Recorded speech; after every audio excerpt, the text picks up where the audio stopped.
News కి స్వాగతం.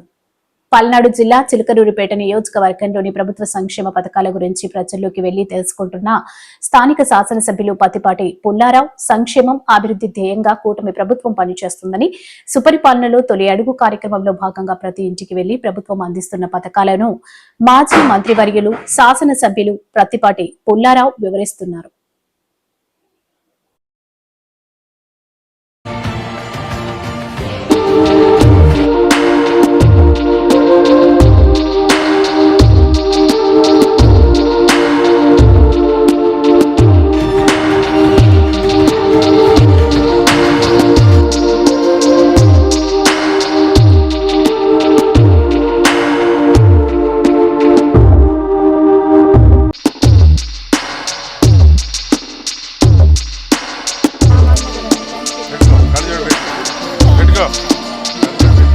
ఎంతమంది పిల్లలు ఎంతమందికి పడ్డాయి? 3,000 మీకు పడిన మీ ఇంట్లో